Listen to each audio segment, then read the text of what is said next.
بسم اللہ الرحمن الرحیم۔ بر صغیر کی ایک مشہور شخصیت جو دیوبند سے تعلیم حاصل کرتے ہیں اور پھر شیعہ ہو جاتے ہیں اور پھر اپنا مشن بنا لیتے ہیں کہ شیعیت کی حقیقت کو دنیا بھر کے سامنے واضح کرنا ہے، اور پھر اس حقیقت کی وضاحت کے ذریعے سے انہوں نے سینکڑوں نہیں بلکہ ہزاروں افراد کو شیعہ کیا، 16 کتابیں لکھیں، اور وہ شخصیت ہیں جناب مولانا حکیم سید احمد شاہ کاظمی مرحوم۔ یہ 1874 میں ضلع اٹک کے ایک گاؤں برہان میں پیدا ہوتے ہیں۔ 1951 میں راولپنڈی میں ان کی رحلت ہوتی ہے۔ 1874 میں پیدا ہوئے اور پھر اپنی ابتدائی تعلیم اپنے علاقے میں ہی حاصل کی، اور پھر دیوبند جاتے ہیں تعلیم کے لیے۔ کچھ وقت تعلیم کا وہاں انہوں نے گزارا اور کچھ بحث مباحثہ ہوا اپنے اساتذہ کے ساتھ جو ان کو مطمئن نہ کر سکے، اور پھر کچھ مسائل کی وجہ سے وہاں سے پھر واپس راولپنڈی آ گئے۔ کچھ مدت مزید تحقیق جاری رکھی اور اس کے بعد پھر شیعہ ہوئے اور چلے گئے لکھنؤ مدرسۃ الواعظین میں۔ مدرسۃ الواعظین کے بعد جب یہ واپس راولپنڈی آتے ہیں تو ان کی زندگی کا ہم و غم یہی تحقیقات تھیں، اور مختلف مقامات پر انہوں نے مناظرے کیے۔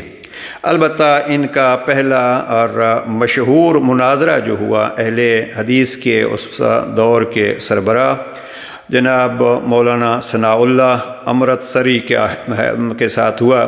یہ میکریاں ضلع ہوشیارپور ہندوستان میں ایک جگہ ہے۔ فقط اس ایک مناظرے میں سینکڑوں افراد شیعہ ہوتے ہیں۔ دیکھیے عزیزاً، ہم کوئی مناظرے کی بحث اس حوالے سے نہیں چھیڑ رہے کہ ہمیں کوئی مناظرہ کرنا ہے۔ ایک فرمان ہے نہج البلاغہ میں جناب امیر علیہ السلام کا، حکمت 147 میں امام فرماتے ہیں العلماء باقون ما باقی الدہر، علماء باقی رہیں گے جب تک یہ زمانہ باقی رہے گا۔ ہم دو اعتبار سے ان بحثوں کو پیش کر رہے ہیں۔ ایک تو اپنے شیعہ جوانوں کو کہ دیکھیے آپ کے علماء نے کیا کیا محنتیں کی ہیں، کتنی کتنی تکلیفیں برداشت کی ہیں، اس دور میں بھی کر رہے ہیں۔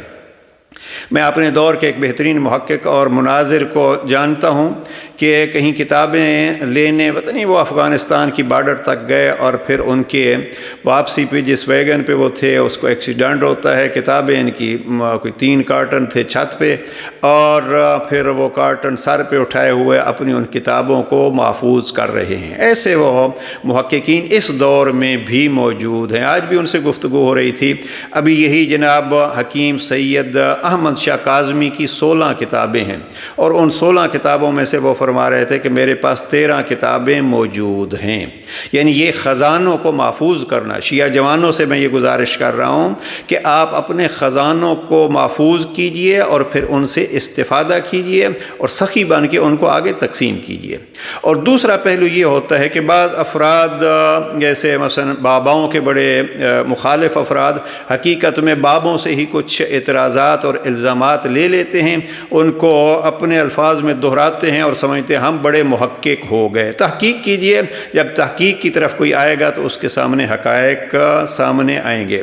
یہی ایک جملہ، باب والا جملہ جو ہے وہ مولانا حکیم سید احمد شاہ بڑا استعمال کرتے ہیں۔ انہوں نے یہاں ایک جملہ استعمال کیا، فرماتے ہیں کہ ہم اگر جواب جاہلاں باشد خاموشی، کہ جاہلوں کا جواب بہترین یہ ہوتا ہے کہ خاموش رہو۔ اب ہم اگر خاموش ہوتے ہیں تو اس کو کمزوری سمجھتے ہیں بعض افراد، اس لیے جناب حکیم صاحب فرماتے ہیں بہترین اس کا طریقہ یہ ہے کہ وہ حقائق کی وضاحت کے لیے جو کتابیں لکھی گئی ہیں ان کو عام کرو، بجائے اس کے کہ آپ پھر انہی کا جواب دیتے رہو۔ اور پھر انہوں نے اپنی اس کتاب میں، ایک کتاب جو نیٹ پہ بھی موجود ہے، شواہد الصادقین، اس پہ انہوں نے اس تفصیل سے لکھا ہے کہ کون کون سے ہمارے علماء کون کون سی کتابیں لکھ گئے ہیں۔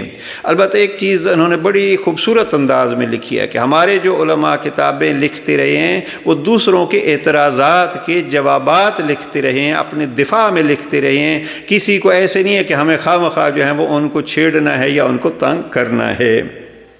اب یہ بہرحال یہ ایک چیز تو یہ فرماتے ہیں کہ دیکھو یہ کتابوں کا مطالعہ کرو اور ایسا نہ ہو کہ آپ اسی میں اپنا وقت خرچ کرتے رہو۔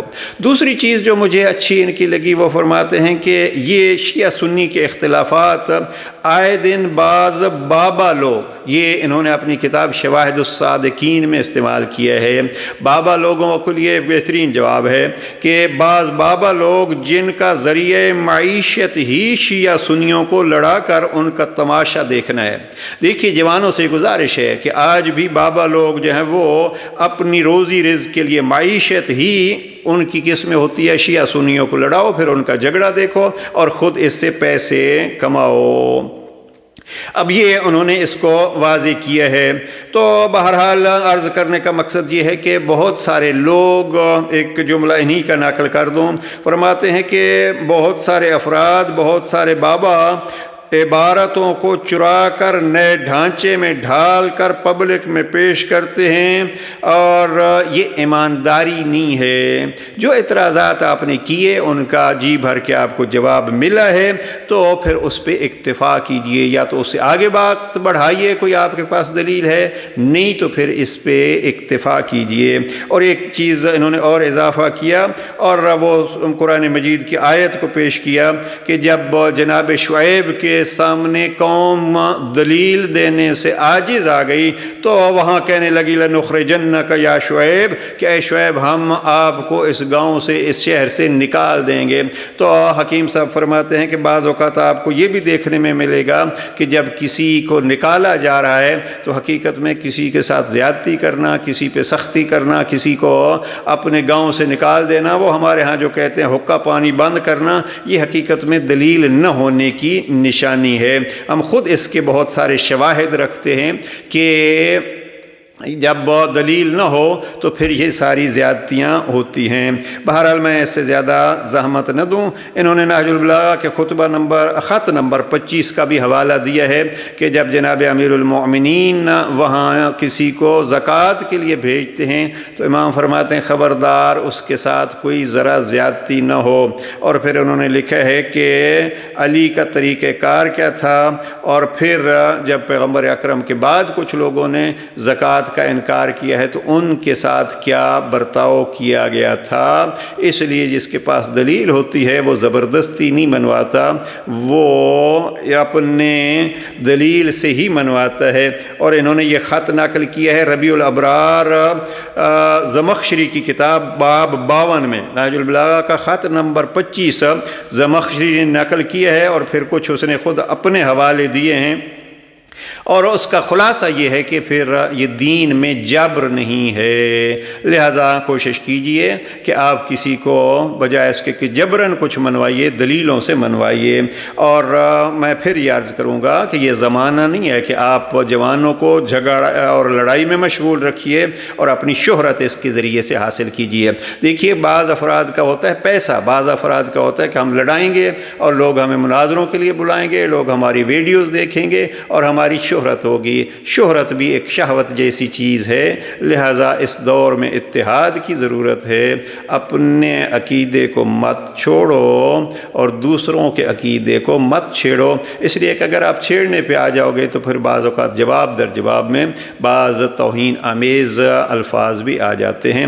پروردگار اس دور میں مسلمانوں کو اتحاد و اتفاق کی ہمت اور توفیق عطا فرمائے، اور اتحاد قرآن کا حکم ہے، پروردگار قرآن کے حکم پر ہمیں عمل کرنے کی ہمت عطا فرمائے۔ والسلام علیکم ورحمۃ اللہ۔